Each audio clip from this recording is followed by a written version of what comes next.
नमस्कार दोस्तों, आप लोग खुश हैं। उम्मीद करता हूं आप लोग खुश और स्वस्थ होंगे। दोस्तों, हर दिन की तरह आज भी मैं कुछ कहानी के साथ साथ ज्ञान की बातें लेके आया हूं। इस ज्ञान की बातें में समस्या से भी बाहर कैसे निकले उसके बारे में भी हम चर्चा करेंगे। एक सच्ची घटना का मैं जिक्र करता हूं जिसके वह प्रत्यक्षदर्शी थे।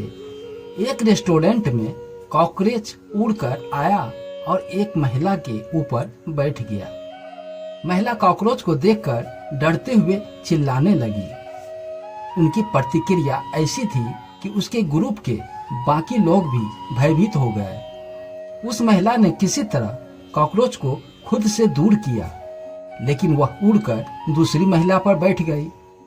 दूसरी महिला भी उस कॉकरोच को देखकर डरने लगी और चिल्लाने लगी, उसे अपने पास भगाने लगी, लेकिन वह बाद में सफल हो गई।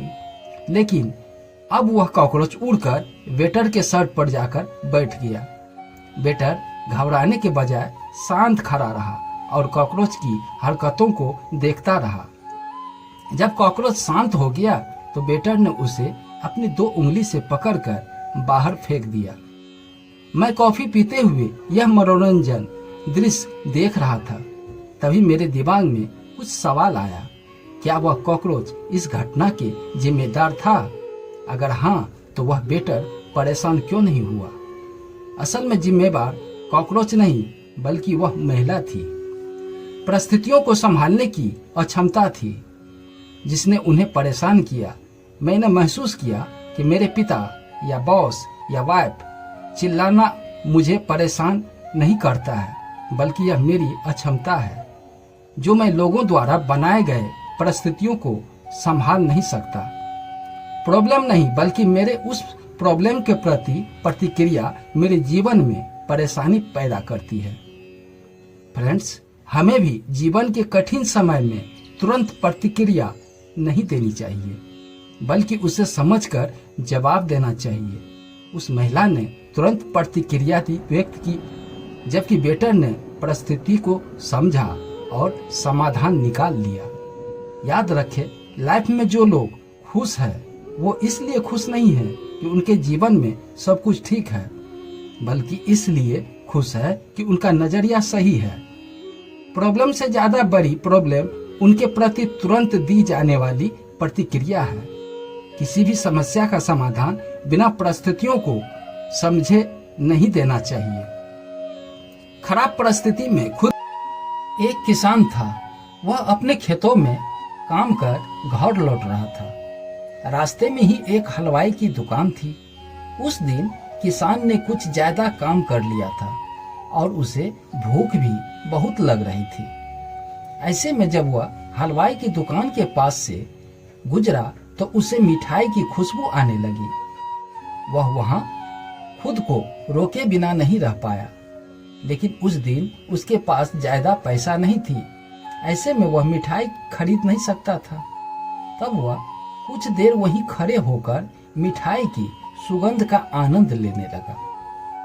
जब मिठाई वाले ने किसान को मजे से उनकी दुकान की मिठाइयों की खुशबू का आनंद लेते देखा, तब उसने किसान की खुशी देखी नहीं गई। वह किसान के पास गया और बोला, पैसे निकालो।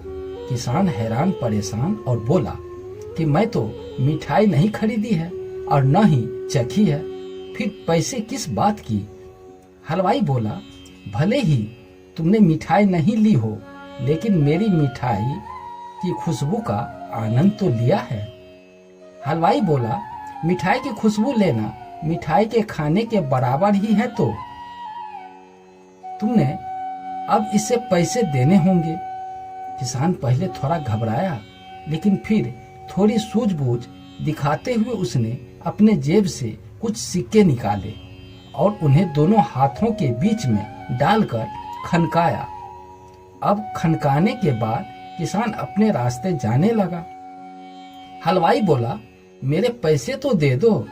किसान कहा, जैसे मिठाई की खुशबू का आनंद लेने मिठाई खाने के बराबर ही है, वैसे ही सिक्के की खनक सुनाई भी पैसे लेने के बराबर है। दोस्तों, कई बार आपको जीवन में इस हलवाई जैसे लोग भी मिल जाएंगे। ऐसे में आप घबराए नहीं, सूझबूझ से इन्हें जवाब दे और समस्या से इस किसान की तरह बाहर निकल जाए। दोस्तों, मैं हमेशा यही कोशिश करता हूँ कि कहानी के माध्यम से कुछ ज्ञान दे सकूं, जिससे आपकी कुछ समस्याएं दूर हो सके। तभी तो मेरे प्रयास सफल होंगे। दोस्तों, चैनल को सब्सक्राइब नहीं किया है तो सब्सक्राइब करके रखें। इसी तरह का वीडियो लेकर मैं रोज आता हूँ। मैं हमेशा आपके हौसला बढ़ाता रहूँगा। धन्यवाद।